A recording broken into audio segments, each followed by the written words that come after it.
Hello everybody, I am Shakuntala. Welcome to my channel. आज के video में हम BPCC 109 करने वाले हैं, डेवलपमेंटल साइकोलॉजी। ठीक है, इसका क्वेश्चन नंबर 2 करेंगे। क्वेश्चन नंबर 1 हम प्रीवियस वीडियो में डिस्कस कर चुके हैं। क्वेश्चन नंबर 2 है explain Erikson's psycho social theory on human development. ठीक है, तो एरिक्सन कौन थे? एरिक्सन एक नियो साइको एनालिस्ट थे।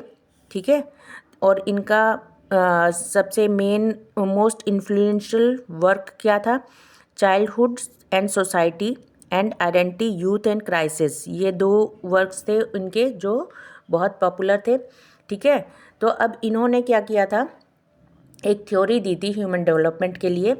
डेवलपमेंट पर जिसको हम स्टडी करते हैं, इसमें 8 स्टेजेस होते हैं। ठीक है, 8 स्टेजेस की इन्होंने थ्योरी दी थी।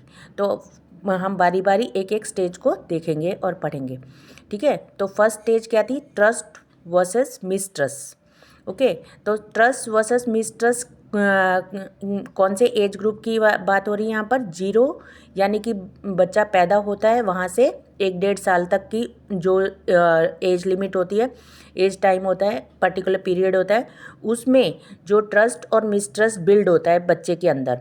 ठीक है, कैसी उसकी केयर गिवर उनको माँ जो है उसको सपोर्ट कर रही है, कैसे उसको फीड करती है, कैसा उसका केयर टेक करती है, कैसा उसको रिस्पॉन्स करती है, ये सब बातें वो बच्चा जो है नोटिस करता है और उसके हिसाब से वो उसका बिहेवियर अंदर बिल्ड होता है, बनता है। ठीक है, तो अगर उसको प्रॉपर केयर मिल रही है, प्रॉपर टाइम पे फीड मिल रही है, सब कुछ टाइम पे मिल रहा है अच्छे से उसको, तो वो कंफर्टेबल फील करता है। तो उसकी कंफर्टेबल फील होती है तो वो एनवायरनमेंट जो भी है उसका आसपास का, उसके ऊपर ट्रस्ट करना शुरू कर देता है। उसको ट्रस्टिंग लगता है कि हाँ भी ठीक है, सब लोग मेरे आसपास अच्छे लोग हैं। ठीक है ना। इसी तरह से अगर इसका उल्टा हो जाए, यानी कि उसके सराउंडिंग में उसकी केयर करने वाला कोई नहीं हो, टाइम पे उसको देने कुछ खाने पीने के लिए देने वाला, फीड करने वाला कोई नहीं है, ठीक है ना, और उसको टाइम पे केयर नहीं कर रहा कोई, सब उसको कंफर्ट नहीं दे रहा, तो उसके अंदर एक मिसट्रस्ट उसके अंदर बिल्ड हो जाएगा अंदर ही। ठीक है ना। तो ये स्टेजेस होती है जिसके अंदर बच्चे के अंदर कुछ चीज़ें बिल्ड होना शुरू हो जाती हैं। अब आती है सेकेंड स्टेज, जिसमें क्या 1.5 साल से 3 साल का बच्चा आ जाता है। उसमें 1-1.5 साल से 3 साल तक का बच्चे की एज ग्रुप इस वाले में एरिक्सन ने कंसिडर किया है। ठीक है ना। सेकेंड स्टेज को कहते हैं autonomy versus shame and doubt. अब autonomy versus shame and doubt में क्या होता है? इसमें बच्चा क्या करता है, एक्सप्लोर करना शुरू कर देता है अपने आसपास की चीज़ों को। ठीक है ना। तो किसी चीज़ को तोड़ेगा, किसी को फोड़ेगा, किसी को पकड़ेगा, और वो एनालाइज करना शुरू कर जाता है कि भाई हाँ मैं इसको ये कर सकता हूँ, वो कर सकता हूँ। उसके अंदर एक कॉन्फिडेंस आता है कि हाँ मैंने इसको पकड़ लिया, इसको ये कर दिया, वो कर दिया। तो इस तरह से उसके अंदर एक कॉन्फिडेंस आ जाता है।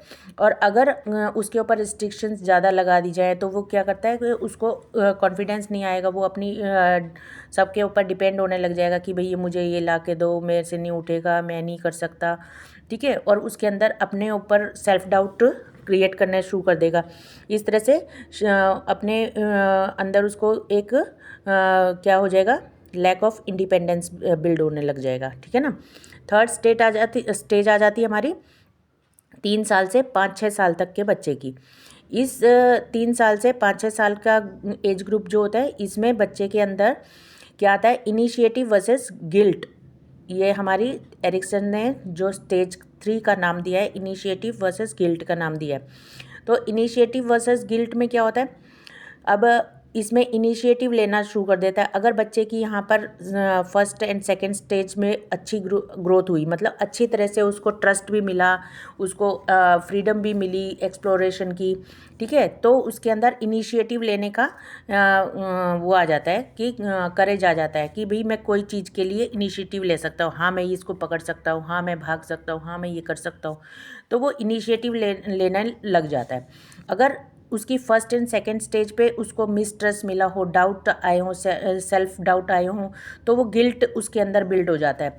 तो गिल्ट में क्या होता है, वो एक्शन लेने से पहले सोचेगा, वो नहीं ले पाएगा, रोएगा, मतलब इरिटेटिंग टाइप हो जाएगा। ठीक है। तो ये अलग अलग स्टेजेस की वजह से ही बच्चे के अंदर बिहेवियर्स जो हैं वो बनते हैं और बिल्ड होते हैं। ठीक है। नेक्स्ट स्टेज आती है 5 to 6 एडोलसेंस, 5 to 6 से लेकर एडोलसेंस पीरियड तक की ग्रुप, एज ग्रुप। ठीक है ना। तो इसमें क्या होता है, इंडस्ट्री वर्सेस इन्फीरियोरिटी स्टेज का नाम दिया गया है, इंडस्ट्री वर्सेस इन्फीरियोरिटी। इसमें क्या होता है, डेवलपमेंट होता है सेंस का, कंपिटेंसी का, यानी कि हाँ मैं compete कर सकता हूँ। अगर बच्चे की growth first second third stage पे अच्छी से हुई है, सब कुछ अच्छे से उसने अचीव किया है, तो यहाँ पर वो कॉम्पिटेंसी यानी कि कॉम्पिटिशन्स वगैरह में पार्ट लेने के लिए अपने आप को आगे करता है। ठीक है ना। और इसी तरह से अगर वो उसके पीछे के मिसट्रस्ट हुआ हो, सेल्फ डाउट हुआ हो, गिल्ट हुआ हो, तो वो इन्फीरियरिटी उसके अंदर पैदा होने शुरू हो जाती है, यानी वो सबसे अपने आप को कम समझने लग जाता है। ठीक है ना, इन्फीरियर समझने लग जाता है और उसके अंदर no sense of mastery build हो जाती है। ओके। अब आती है हमारी 5th स्टेज, जिसको कहते हैं एडोलसेंस टू एडल्टहुड। ठीक है ना। अब आती है अच्छा ठीक है, एडल्सेंस टू एडल्टहुड आ जाती है। ठीक है। तो इसमें आइडेंटिटी वर्सेस रोल डिफ्यूजन आ जाता है। क्या आता है, आइडेंटिटी वर्सेस रोल डिफ्यूजन। इसमें क्या होता है, awareness of uniqueness of self, knowledge of role to be followed. ठीक है। पॉजिटिव ट्रेट क्या आ जाते हैं इसमें, आइडेंटिटीज़ क्या बनती है बच्चे की, तो वो अपने आप के बारे में समझने लग जाता है कि मेरे में ये खासियत है, मेरे में ये एक स्पेशल हुनर है, मैं ये चीज़ में परफेक्ट हूँ। इस तरह से उसके अंदर कुछ एबिलिटीज़ आने लग जाती हैं। और अगर उसका पहले के स्टेजेस अच्छे से नहीं उसकी कवर हुई हैं, तो उसके अंदर क्या नेगेटिविटी आ जाती है, इनएबिलिटी आ जाती है, आइडेंटिफाई, अपने आप को आइडेंटिफाई नहीं कर पाता कि मेरे अंदर क्या ऐसी खासियत है या नहीं है। ठीक है। तो सेल्फ डाउट भी आ जाता है इसके अंदर। तो अब यहाँ से आते हैं हम, हमारा नेक्स्ट स्टेज आती है अर्ली एडल्टहुड। ठीक है। अर्ली एडल्टहुड में क्या होता है, इंटीमेसी वर्सेस आइसोलेशन नाम दिया गया है इस स्टेज को। तो इंटीमेसी वर्सेस आइसोलेशन मतलब क्या है, इसमें क्या होता है, development of loving sexual relationship and close friendship इसमें डेवलप होती है। ठीक है। वहाँ जहाँ जिस बच्चे को एक्सप्लोर करने का मौका मिला, जिसके अंदर कॉन्फिडेंट डेंस पैदा हुआ, तो वो क्या करेगा, वो एक्सप्लोर करेगा, अच्छी फ्रेंडशिप को ढूंढेगा, लव सेक्सुअल रिलेशनशिप ये सब चीज़ों के बारे में एक्सप्लोर करेगा कि भाई ये क्या है क्या नहीं है, तो इनकी तरफ वो अपना उसका रुझान हो जाएगा। ठीक है। वहीं जो बच्चा पीछे उस सब चीज़ों में गिल्ट वगैरह आया जिसके अंदर, तो वो फियर करेगा, फियर इन ऑफ रिलेशनशिप, वो रिलेशनशिप बनाने के लिए अपने आप को आइसोलेट कर लेगा, वो रिलेशनशिप में नहीं जाएगा। ठीक है। तो अब आगे नेक्स्ट स्टेज आए मिडल एडल्टहुड, एरिक्सन ने इसका नाम दिया था जनरेटिविटी वर्सेस स्टैग्नेशन। अब इसमें क्या होता है, lead to sense of contribution to community of life. अब यहाँ पर जो है कोई इस स्टेज पे आने के बाद सब क्या करते हैं, कोई जॉब वॉब करने लग जाता है, कोई या बिजनेस वगैरह बिल्ड कर देता है, तो उसमें एक वो आ जाती है कि मैं कम्युनिटी के लिए कुछ कर रहा हूँ।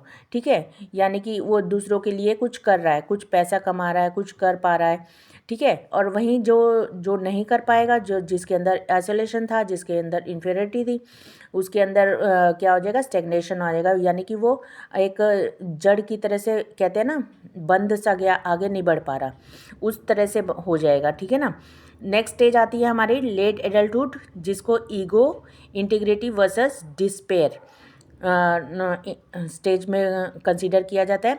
इसमें क्या कहा है, sense of unity in life accomplishment, यहाँ पर जो है प्रौढ़ अवस्था तक पहुँच जाते हैं, यानी कि बच्चे उनके बड़े हो चुके होते हैं, तब तक हम रिस्पॉन्सिबल बन चुके होते हैं। तो इस स्टेज में क्या आ जाती है, sense unity of in life accomplishment, यानी कि एक संतोष पैदा हो जाता है कि भाई हाँ मैंने अपनी ज़िंदगी में ये चीज़ें की, ये मैंने अच्छा अचीव किया, मैंने अच्छा किया, मैंने अपने बच्चों की परवरिश अच्छे से की। ये सारी चीज़ें अपने आप को देखते हैं और अपने पिछली ज़िंदगी को देखते हैं कि भाई हाँ हमने बहुत अच्छा किया है। तो एक सेल्फ एकम्प्लिशमेंट बिल्ड हो जाती है, ठीक है ना। वहीं जिसने जो नहीं कर पाया उसके अंदर क्या बिल्ड होएगा, उसके अंदर रिग्रेट ओवर लॉस आएगा, अपॉर्चुनिटीज़ जो आई थी मैंने नहीं ली, ये सब रिग्रेट आ जाएंगे उसके अंदर, ठीक है ना। अब है लास्ट स्टेज जिसको एरिक्सन की वाइफ ने प्रोड्यूस किया था, या कहेंगे कि उसने इसमें हेल्प की थी कि भाई ये वाली स्टेज भी लास्ट में 9th स्टेज जोड़नी चाहिए। तो 9th स्टेज क्या थी, जीरो ट्रांससेंडेंस, ठीक है, यानी कि पोस्टूम मोस्टली, ये वाली एक स्टेज हमारी एरिक्सन की वाइफ ने इंट्रोड्यूस करवाई थी 9th स्टेज। इसमें क्या होता है, इसमें न्यू पर्सपेक्टिव वर्ल्ड के सामने रखा था स्पिरिचुअलिटी का, यानी कि जब ओल्ड एज आ जाती है, जब सारे काम सारी रिस्पॉन्सिबिलिटीज़ जो वो इंसान अपनी इस स्टेज पे आ जाता है कि वो सारे रिस्पॉन्सिबिलिटीज़ कंप्लीट कर चुका होता है, तो वो उसका ध्यान कहाँ जाता है, स्पिरिचुअलिटी की तरफ जाता है, यानी कि अब वो सारे अपने रिस्पॉन्सिबिलिटीज़ गोल्स कंप्लीट कर चुका है और अब वो स्पिरिचुअलिटी की तरफ चला जाता है, ठीक है। तो इस तरह से ये एरिक्सन की 8 स्टेजेस थी। 9th स्टेज उस लास्ट में जोड़ी गई, बाद में जोड़ी गई 2011 के आसपास। तो इस तरह से ये तुम बता सकते हो कि एरिक्सन का ये डेवलपमेंट मॉडल था या थ्योरी थी, जो भी है इसके बारे में पूरा एक्सप्लेन कर दोगे तो ये 10 नंबर का क्वेश्चन है, क्वेश्चन नंबर 2 कंप्लीट, ठीक है ना। तो ऐसे मेरे वीडियो को सब्सक्राइब शेयर और लाइक करते रहो, तो मैं वीडियो बनाती रहूँगी, है ना। नेक्स्ट वीडियो में हम 3rd क्वेश्चन डिस्कस करेंगे। Okay, thank you.